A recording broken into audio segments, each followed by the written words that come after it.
আমরা কিন্তু খুব ভালোভাবে জানি একটা নিউজ কিভাবে হারায়, যে একটা নমিনেটেড গভর্নমেন্ট যারা জনদাবি নিয়ে জনগণের ভোট নিয়ে যারা নির্বাচিত হবেন তারা এই অধ্যাদেশটি আইনে রূপান্তরিত করবেন। শুরুতেই একজন বক্তা বলেছিলেন যে বাংলাদেশে বর্তমানে ই সিগারেট ব্যবহারের হার অত্যন্ত কম এবং এটা যদি শতকরা হার বিবেচনা করি তাহলে তরুণদের মধ্যে মাত্র 0 বা ই সিগারেট ব্যবহারকারীর সংখ্যা মাত্র 0.2%।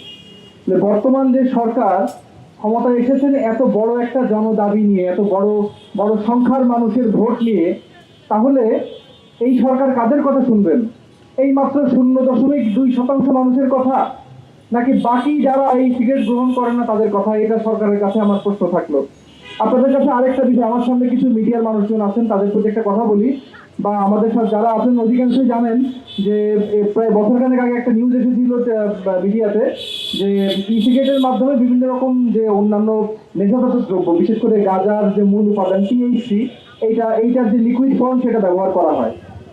আপনারা একটু খেয়াল করে দেখবেন বর্তমানে সেই নিউজটা কিন্তু একদম নেই। আমরা কিন্তু খুব ভালোভাবে জানি একটা নিউজ কিভাবে হারায়, কোন নিউজটা কার পক্ষে যায়, কার বিপক্ষে যায় এবং কেন হারিয়ে যায় এবং কেন থাকে, এটা কিন্তু আমরা জানি। আমরা বিগত সময়েও দেখেছি এবং এখনো দেখেছি। প্রতিষ্ঠা যে তামাক নিয়ন্ত্রণ আইন অধ্যাদেশ 2025, এটা অন্তর্বর্তীকালীন সরকার যেটা অধ্যাদেশ পাস করেছেন, এটা নিয়ে আমাদের অসন্তোষ ছিল।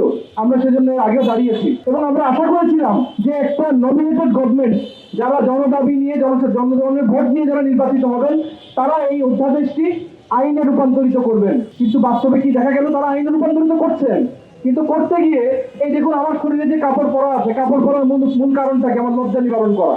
আমার এই শার্টে শুধু দুটো হাতা রেখে যদি বাদবাকি কাপড়টা বাদ দিয়ে দেন তাহলে এই কাপড় পরার উদ্দেশ্য কি?